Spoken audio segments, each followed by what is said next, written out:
welcome back to my channel. If this is your first time here, hello, my name is Mika. Thank you so much for stopping in. Heart to heart, be the light in the darkness of this world. What I mean by that is, if you are a believer, there's no reason that you should not carry the light of Jesus inside of you. Because if you truly believe, then that means that Jesus should be living in your heart, which means that Jesus should be showing up in the way that you live your life. You don't have to work at a church or work somewhere in high power like a pastor or a counselor or anything like that in order for you to spread the gospel. You are the gospel. You should be walking around in that light. And people should be able to feel it, sense it, and to gravitate towards it because you're not ashamed. Just like if we wear our uniforms to work, we are proud when we put on those clothes, right? And it shows. Like, even if we don't open our mouths and say, I'm a teacher, I'm a doctor, I'm a counselor, I'm a therapist, people can see it on us because it's the light that we're carrying. We're proud of ourselves, but we shouldn't be so full of ourselves that we just exude ourselves. Does that make sense?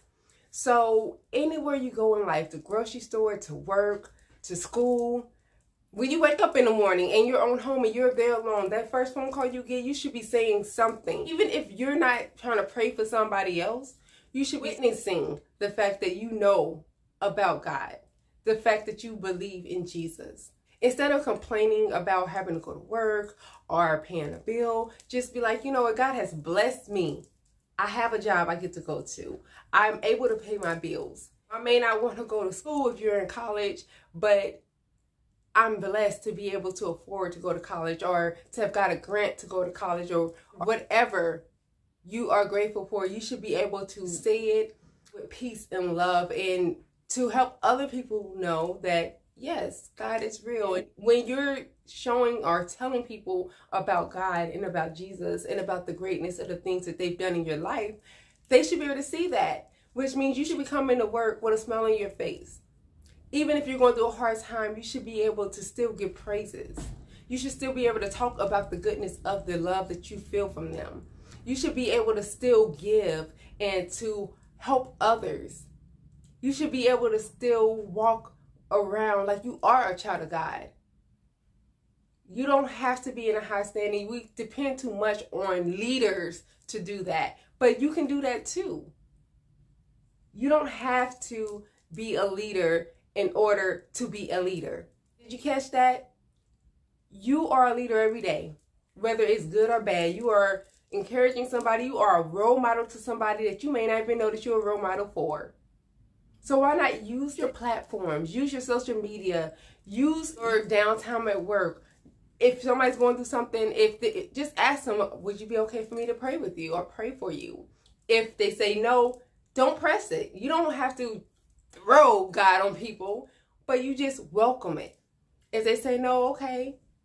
And you offer them encouraging words. There's a lot of pastors out here anyway that's being motivational speakers. Why don't you just be one too? Like, you can still offer Jesus and offer God in the way that you carry yourself. And you should be showing up like that. Like I said, be the light in the darkness. Don't fold into it. How dare you sit back on all the blessings that God has given you and just sit in darkness with everybody complaining and moaning and carrying on like God's never blessed you. God's never done anything great for you. And you're not telling it because you don't want to seem like you're bragging, or you don't want to seem like you're weird, or you don't want it to be as if your belief is ignorant because you're around people who you don't know if they believe or not, but because they're complaining and wailing and going on about how their life is unfair and how they don't like their lives, or they're living in the past on things that they've been through in their life. You're sitting back indulging in those conversations and coming into agreement with that instead of being a person that's like, in your mind, yeah, you know what you've been through, but you don't have to get down to that level. Even if you wanted to tell people, yeah, I've been through that before, but then also back it up and say, but this is how God helped me through it. If you start speaking of God and speaking of Jesus and speaking of your faith and your beliefs, other people will gravitate towards that. You don't have to force anybody to believe what you believe. They're looking at you. I know you know what I'm talking about. I'm pretty sure that you've met somebody in your life that they may do a job, or they may have gone somewhere that you may have never thought about doing or going. You'll be like, I would never do that. But then when they start telling you about their great experiences, or they start telling you about their pay, or they start telling you how to do a show up, and I'm making $40 an hour. It could be that simple. Just them talking about it and being happy when they're talking about it encourages somebody like, maybe I should try that. I could do that too. Or maybe I should go. I never thought to go there. I never heard of that place. That sounds kind of okay. That's how it is when you carry the light of Jesus. People will get curious. I know for a fact because that happens to me. I just naturally let people know about the goodness of God. And it's not me trying to force anybody to believe what I believe. But now I have people who do come to me and ask me to pray for them. People I never even thought cared about praying or talking to God or anything like that, but they'll come to me or they'll ask me what church I go to. They'll like to come. It's just because of that light. And we all know light is welcoming. So when I say be the light in the darkness, our world is going through a crisis right now.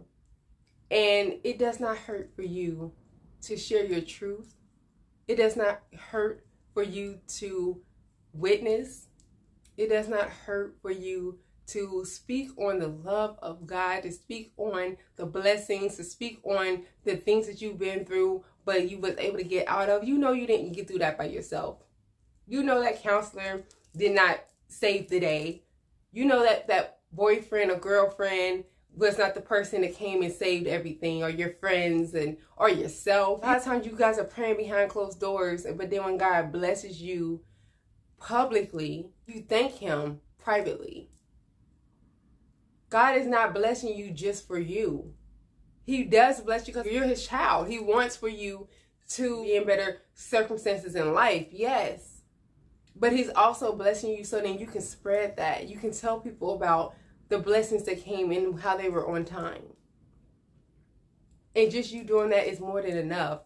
People think you have to be out here reading the Bible to people and out here telling people that they have to do this and they have to do that and they have to get in a relationship with God, and like controlling people and trying to tell people how they should be living their lives, when all you have to do is just live your life that way in the first place, and people will follow. People will see the blessings in your life and they'll want to know how you got that blessing. There's a lot of men I know for a fact that have been curious about even getting married because they have male friends that are married and they see how their male friends' lives has changed in their marriage. I've known females that has wanted to be more modest because they see other women being more modest and they see the way that they get approached in comparison to the way that they get approached when they're showing everything. Those are just a couple of examples. That happens every day. Just show up in that, walk in that light, and people will gravitate and will be curious about it. That's how you can get souls to acknowledge that Jesus is real.